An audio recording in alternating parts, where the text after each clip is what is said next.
Pelaporan slip PPD bagi sesi 2023-2024 pada hari ini. Saya mewakili pihak majlis juga merakamkan sekadar ucapan terima kasih kepada semua hadirin atas kesediaan hadir bagi menjayakan majlis yang kita rencanakan pada hari ini. Hadirin hadirat yang dirahmati Allah sekalian, bagi memulakan dan memuliakan majlis kita pada pagi ini, marilah kita bersama-sama menandatangan memunajat memohon keberkatan Allah Subhanahu wa Ta'ala agar segala urusan kita mendapat rahmat dan keberkatan daripada Ilahi. Justru majlis dengan sukacitanya menjemput Al-Fadhil Ustaz Muhammad Bukhari bin Bakar untuk memimpin bacaan doa. Majlis mempersilakan. Bismillahirrahmanirrahim. Alhamdulillahirabbil alamin. Wal aqibatu lil muttaqin. Wassalatu wassalamu ala sayyidina Muhammadin wa ala alihi wa ashabihi ajma'in. Ya Allah, ya Karim, ya Wadud, kami memanjatkan kesyukuran kepadamu kerana mengizinkan kami untuk mengadakan dan berada di dalam majlis hari bicara akademik dan penyerahan pelaporan bilik darjah PBD fasa 1 sesi akademik 2023-2024. Ya Allah, ya Mu'in Hamid, jadikanlah murid-murid yang menerima slip keputusan PBD pada hari ini sebagai murid-murid yang bersyukur dengan apa jua keputusan yang diperoleh. Dalam arti kata lain, jadikanlah mereka murid-murid yang akan sentiasa berusaha dengan gigih dan tekun untuk meningkatkan potensi dan prestasi mereka dalam bidang akademik maupun keterampilan pribadi yang luhur. Mudah-mudahan majlis ini akan menjadi sumber inspirasi kepada murid-murid lain supaya mereka sama-sama mengerut keringat. Wa qina adzabannar, wa qina adzabannar, wa qina adzabannar. Wa sallallahu ala Muhammadin wa ala alihi wasallam. Walhamdulillahirabbil alamin.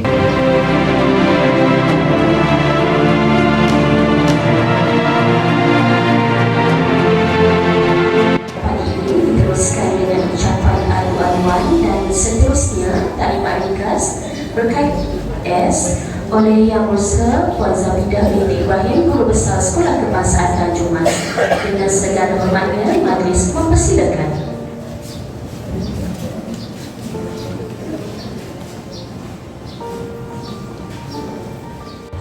Terima kasih kepada pengurusi majlis kita pada pagi ini, iaitu Cikgu Nur Safarina. Alhamdulillah. Assalamualaikum warahmatullahi wabarakatuh. Yang Besar, Penolongan Pentadbiran SPTM Encik Muhammad Syahruddin bin Abdullah, Penolongan Hal Ehwal Murid Encik Hazri bin Yusuf, Penolongan Co-Curriculum Encik Ahmad bin Hamad. Tak lupa juga kepada Guru Bimbingan Kaunseling Encik Azhari, guru-guru yang berada di sekitar dewan ini, juga tak lupa kepada ibu ayah penjaga anak-anak murid SK Tanjung Mas yang saya hormati sekalian. Ya. Jadi untuk hari ini, kalau nak dihitung kepada kerusi, sebenarnya tak sampai 400. Ya, mungkin tuan kata bendanya masih sama, benda sama, tetapi kandungannya ada sedikit perubahan, ya. Dan saya akan juga bercakap mengenai puasa, ujian akhir sesi akademik, ya, secara ringkas. Mungkin kalau tuan-puan dapati pada penghujung nanti, mungkin ada di kalangan cikgu-cikgu akan melaksanakan ujian, itu adalah memang kita minta cikgu buat, tetapi bentuk soalannya adalah inisiatif cikgu mata pelajaran masing-masing apabila mereka berbincang di dalam panitia masing-masing. Sebab di dalam panitia masing-masing akan berlaku pula jaminan kualiti, yang mana semua cikgu yang melaksanakan ataupun yang menghasilkan soalan akan ada bahagian komentarnya, akan ada bahagian penyelarasan, akan ada bahagian pemantauan. Jadi itu semua diambil kira. Jadi untuk PBS perempuan pilihan anak perempuan bukan ditaksir hanya dari segi akademik sahaja. Sebab saya ada dengar di kalangan tuan-tuan tidak memberi peluang ataupun kurang menggalakkan anak tuan-tuan untuk bersama-sama dengan rakan-rakan lain untuk aktif di dalam kurikulum. Jadi itu merugikan sebab di dalam perempuan PBS ada juga PJSK. Jadi di dalam PJSK itu memerlukan kepada sijil, dan sijil tersebut diperlukan untuk anak perempuan ke sekolah menengah dan seterusnya untuk ke mana-mana IPTS ataupun mana-mana IPTA. Jadi kalau PJSK tersebut tidak capai dengan baik, maka rugilah, terutamanya bagi anak-anak yang berada di tahun 4, sebab di situ bermulanya. Ya, sama lah juga kalau kita kata bila kita mohon melalui guru-guru unit co-curriculum, kadang ada di kalangan tuan-puan yang kata memberikan respon yang negatif. Jadi saya mohonlah sekiranya ada guru-guru daripada SK Tanyumas yang menghubungi tuan-puan memohon, ataupun kadang di dalam grup WhatsApp pun ada kita letakkan link sekiranya terdapat sebarang pertandingan yang dianjurkan secara online ataupun bukan secara online, tetapi kita minta supaya puan-puan tolong alert, boleh beri semangat, boleh beri kerjasama supaya anak puan-puan dapat ikut serta. Walaupun kita kata mungkin tuan ada, mungkin kata anak saya tu mungkin tak dapat nak menjawab dengan baik, tak apa. Bagi saya, kita mendedahkan mereka pada sesuatu yang baik. Kita mengharapkan walaupun mereka tak dapat tempat 1, 2, 3, 4, tapi bagi saya keberanian, semangat untuk meletakkan diri untuk menyertai itu pun alhamdulillah. Sebab kita nak dedahkan mereka kepada penghidupan masa depan. Yang itulah yang kita nak kaitkan pula dengan kemenjadian murid. Okey. Nah, sebelum pada ni kan saya pernah juga beritahu tuan-puan yang sekolah kita ni ialah sekolah transformasi 2025, yang maksudnya akan tamat. Sebabnya sekarang ini kita ni sudah pun berada dalam gelombang yang ketiga. Jadi dah hampir kepada nak tamat dah, 2 tahun lagi, 2024-2025 tamat.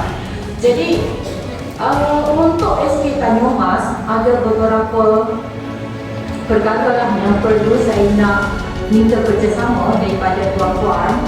Apabila kita ada sebarang perjumpaan seperti sekarang ni, saya memang mohon ada sokongan padu daripada tuan-puan untuk melibatkan KIPK dan juga KIPTS. Jadi sekali lagi saya akan ucapkan terima kasih atas kehadiran tuan-puan pada hari ini, mengorbankan cuti hari Sabtu. Sekian, terima kasih. Aktif acara diteruskan dengan taklimat ringkas oleh Cikgu Muhammad Syariah Azlan bin Fauzi berkaitan segera. Majlis mempersilakan.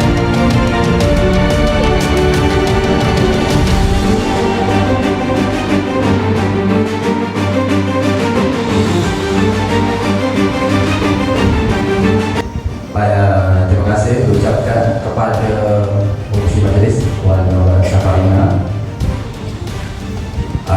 yang berserta Puan Zabidah binti Ibrahim, Guru Besar SK Tanyumas, yang berusaha Encik Muhammad Syahuddin bin Abdullah, Peluk Kanan Dekat Pentadbiran SK Tanjung Mas, yang berusaha Cik Azli bin Yusuf, penolong kanan hal ehwal murid SK Tanjung Mas, yang berusaha Cik Aman bin Mamat, penolong kanan co-curriculum SK Tanjung Mas, rakan-rakan guru dan juga para ibu bapa sekalian.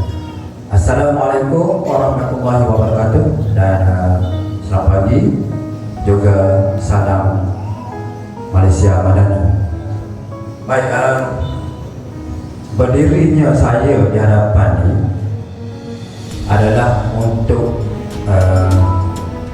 memberitahu tentang segak, segak yang boleh dikatakan adalah satu perkara ataupun benda yang wajib untuk dilaksanakan oleh murid-murid di seluruh sekolah di Malaysia bermula dari tahun 4 hingga tingkatan 5. Okey. Dan sebelum itu saya ingin memperkenalkan diri saya. Saya adalah Muhammad Syafril Azwan bin Muhammad Fauzi, dan di kalangan murid panggil saya Cikgu Syafril. Okey, dan saya ditugaskan di sini selaku Ketua Panitia Pendidikan Jasmani dan Pendidikan Kesihatan. Okey, dan di peringkat PBD, JPN dan juga kementerian juga ada sama, iaitu sebagai jurulatih utama dalam PJBK. Baik, maksud saya di sini adalah standard kecergasan fizikal kebangsaan untuk murid sekolah Malaysia.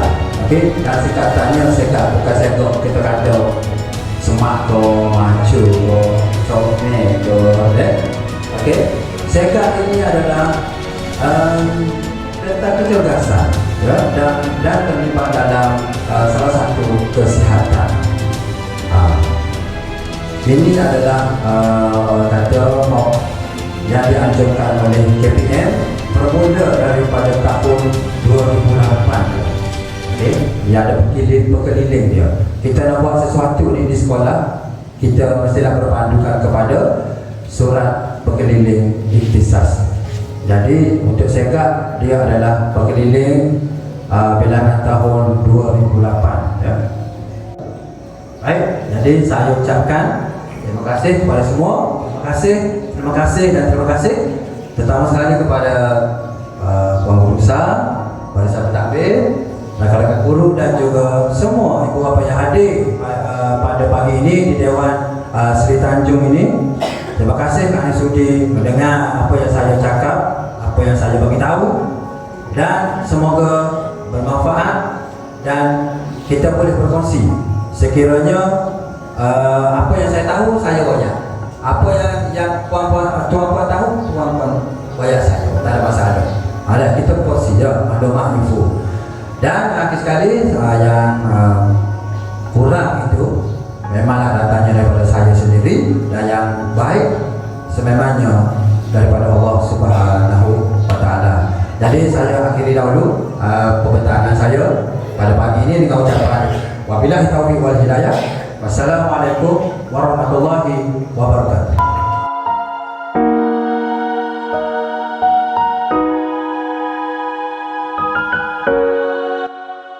Hadirin hadirat sekalian, tanpa melengahkan masa, saya dengan sukacitanya menjemput Cikgu Azhari bin Abdul Aziz selaku guru bimbingan dan konseling untuk menerangkan mengenai ujian psikometrik. Majlis mempersilakan.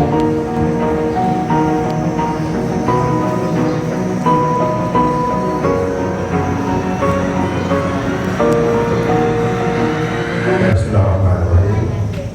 Terima kasih kepada pengacara majlis yang berusaha Pengebidah bin Ibrahim, berusaha sekolah kebangsaan Tanjung Mas, Barisan Pentadbir sekolah, rakan-rakan guru, ibu bapa, sebelum itu PIG, ya.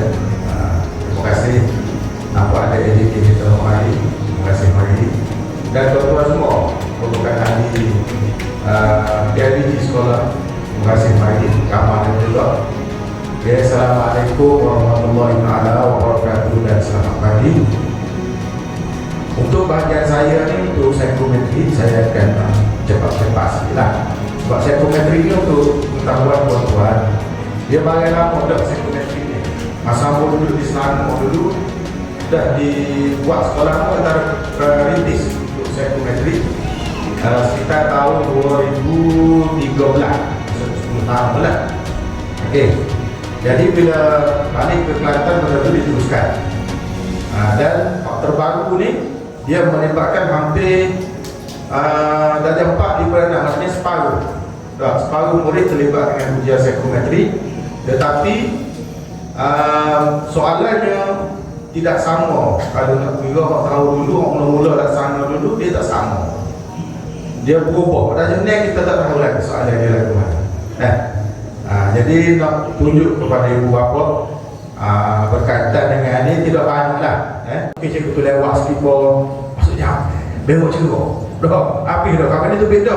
Cikgu pun bengok cikgu juga. Kadang-kadang dia orang otak tu malah tu dah putih motel putih kan, dengan start tu kita orang pakai. Jadi lambat sikit dah ada jam. Jadi masa tu lah berlaku. Kadang-kadang masa tengah naik tangga, tak pertukaran antara cikgu, benda tu boleh berlaku.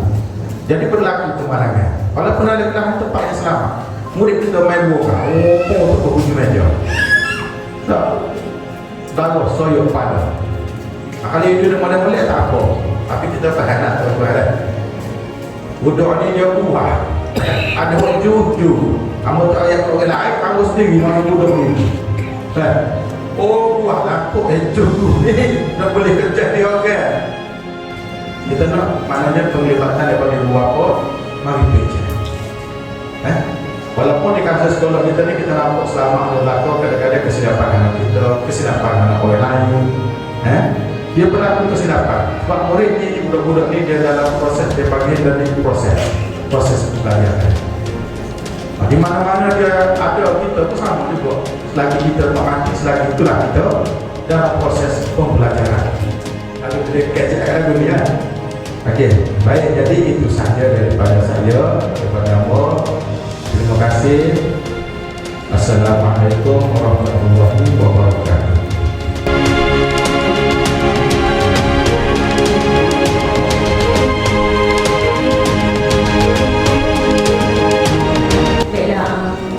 Sampailah kita ke acara seterusnya.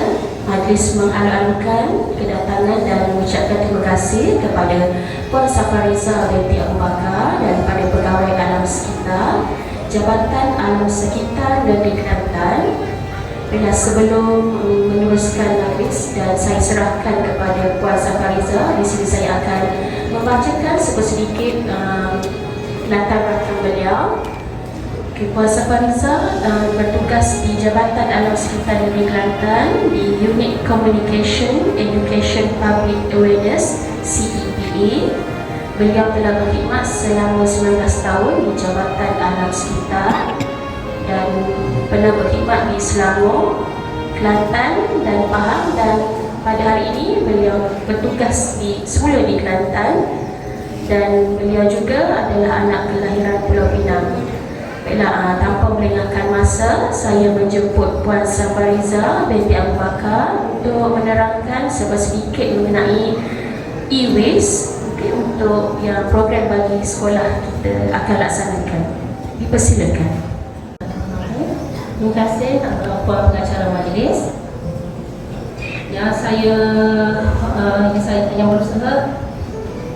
berusaha guru besar Puan Zafita Ibrahim, yang berusaha penolong kanan pentadbiran Muhammad Syafiuddin Abdullah, yang berusaha penolong kanan kurikulum Encik Aman Ahmad, dan guru-guru serta ibu bapa yang saya hormati sekalian. Assalamualaikum warahmatullahi wabarakatuh dan selamat pagi. Saya Safariza binti Abu Bakar dari Jabatan Sekitar. Saya cakap luar boleh lah? Sebab kalau cakap Kelantan orang kata kecil spesial. Jadi saya harap boleh jelas Kalau yang mana tak jelas tu mungkin boleh bertanya kita secara terbuka. Dan insyaAllah hari ini saya cuba ambil masa yang tidak terlalu lama. Untuk e-waste ni, Okey, apakah itu e-waste? E-waste adalah merupakan barangan elektronik dan juga elektrik yang terpakai. Dengan kata lain yang lebih mudah, itu yang kita nak buang lah, kita tak nak guna lagi lah. Okey, jadi ia dikenali sebagai e-waste. Kalau orang sebut e-waste tu maksudnya barangan elektronik dan elektrik yang terpakai, terbuang dan tidak perlu digunakan lagi. Apa kita kena kawal barangan e-waste? Biasanya kalau macam kita tanya lah, lu apa? Barangan e-waste kat rumah tu, kalau benda yang kita tak mahu pakai, macam contoh blender, setrika, kalau kita tak nak pakai, kita bawa apa? Biasanya kita buat apa biasanya? Buang. Betul. Lain tu? Bakar. Betul tak? Itu normal lah. Yang ketiganya biasanya kita buat apa? Kita lempar dekat tong sampah. Ataupun cara kebetulan datang lori-lori besi buruk, kita jual kepada mereka. Betul kan? Itu kebiasaan yang berlaku dalam masyarakat kita.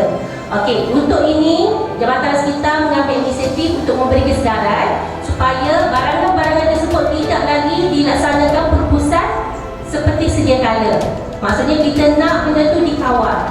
Sebabnya ia merupakan barangan yang berbahaya yang kita tak nampak dengan mata kasar kita sendiri, tapi kesan dia akan makan masa lama untuk dapat. Itu sebab tu sekarang kita dengar penyakit yang pelik-pelik.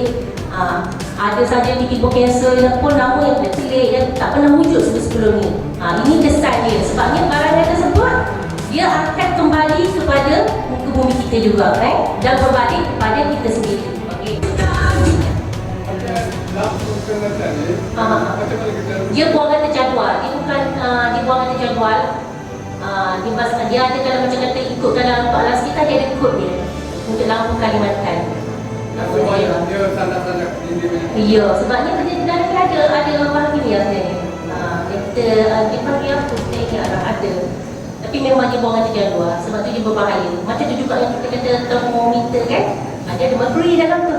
Kita nampak dia buat macam bola, bergerak-gerak kan. Ke atas, ke bawah, tinggi, rendah suhu kita. Mercury dalam tu. Dia kalau masuk dalam kita punya salib ni, pada tangan dia akan meresap terus. Jadi dia meresap. Dia akan masuk terus ke dalam saluran badan kita. Kalau ada soalan, saya harap benda ni sampai. Apa yang saya terangkan ni sampai kepada tuan-tuan dan perempuan semua. InsyaAllah ada masa kita jumpa lagi. Saya sudahi dengan wabillahi taufiq wal hidayah. Wassalamualaikum warahmatullahi wabarakatuh. Ini kita punya tema kita lah. E-waste di kita bumi terpelihara.